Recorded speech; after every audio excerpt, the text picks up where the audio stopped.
tous les panélistes. Je voudrais revenir sur une question fondamentale qu'a soulevée monsieur, sur le recensement et le projet d'autonomie, et évidemment le rôle de l'AG. Je pense que, bien sûr, évidemment, je souscris à tout ce qu'a dit mon collègue, l'ambassadeur Alem. Je voudrais tout simplement préciser une chose qui est importante. C'est que dans toute l'histoire des Nations Unies, il y a eu à peu près 65 cas similaires à celui-là que nous sommes en train de discuter aujourd'hui.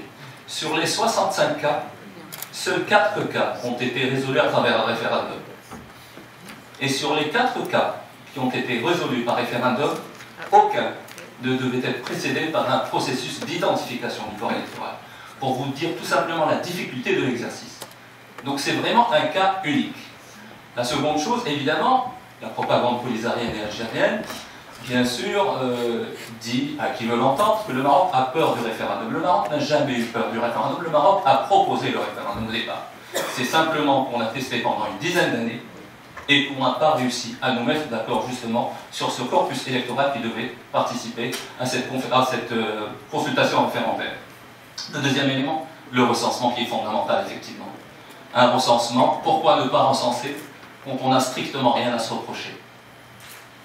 Et pourquoi il ne recense pas? C'est tout simplement pour que ces populations demeurent dans l'instrumentalisation politique qui est ignoble de la part de l'Algérie et du Polisario, je le dis clairement, parce que tout simplement, quand on recense d'abord, on détermine qui est qui. Et la seconde chose, c'est qu'on lui donne une carte du HCR qui détermine son statut de réfugié. Et c'est pour ça qu'aujourd'hui, il y a un problème de sémantique. Nous disons effectivement qu'ils ne sont pas des réfugiés, qu'ils sont séquestrés, ce qui est vrai, parce qu'il y a au regard du droit international 3 éléments, 3 critères pour déterminer la qualité de réfugié. C'est d'abord le recensement.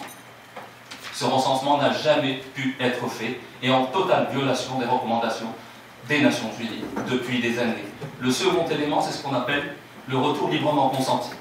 Tout simplement poser une question toute simple à ces personnes qui se trouvent dans les camps. Madame, monsieur, que voulez-vous faire? Est-ce que vous voulez rester ici? Est-ce que vous voulez rentrer dans votre pays, le Maroc? Ou est-ce que vous voulez aller ailleurs? Cette question n'a jamais été posée. Et le troisième critère, évidemment, c'est tout simplement la liberté de circulation quand on est réfugié dans le pays dans lequel ils sont réfugiés. Ils n'ont pas cette possibilité. Donc la violation des 3 critères qui déterminent, au regard du droit international, la qualité de réfugiés sont violés. Et c'est pour ça, tout simplement, que nous disons qu'ils ne sont pas des réfugiés, mais ils sont bel et bien des séquestrés dans les camps de Tindouf. Deuxième élément, l'autonomie. Et on parle, je relierai ça au débat que nous avons ce soir sur les ressources naturelles. Ce débat sur les ressources naturelles n'est apparu qu'à partir de 2007.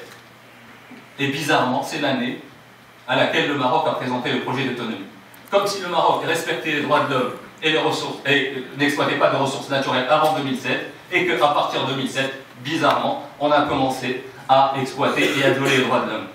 Malheureusement, c'est bien sûr, recommandation, et tout le monde le sait, du professeur de droit international Bidjaoui algérien, qui a donné ce conseil au Polisario et à l'Algérie pour construire leur stratégie et pour pouvoir justement drainer la sympathie des opinions publiques internationales. Et on le voit, nous, en tant qu'ambassadeurs ici, malheureusement, l'opinion publique qui vit en Europe est totalement méconnaissante du background de ce dossier.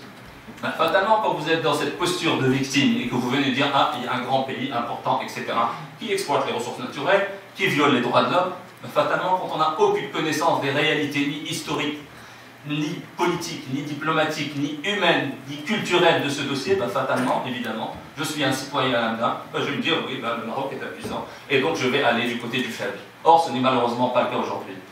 La réalité est tout autre, c'est que pendant 40 ans, malheureusement, il y a une population qui, comme a dit M. l'ambassadeur Alain, vit dans des conditions horribles, indignes de l'humain. Et c'est le fait du Polisario et de l'Algérie. Parce que les dirigeants du Polisario ne sont pas à Tindouf, contrairement à ce qu'on veut bien présenter. Ils sont à Alger, assis, installés confortablement, avec des comptes à l'étranger. Et ceux qui souffrent, malheureusement, ce sont nos frères qui sont à Tindouf, qui, encore aujourd'hui, après 40 ans, n'ont pas pu être identifiés. Parce que quand ils vous disent « je suis le représentant du peuple sahraoui », alors qu'il n'y a même pas de recensement, vous représentez qui? Finalement, vous représentez qui? On ne sait pas qui vous représentez. Il y a tout un tas de questions, on pourrait parler des heures de cette question du Sahara. C'est tout simplement un appel à l'opinion publique européenne d'être très vigilante et de faire attention à tout un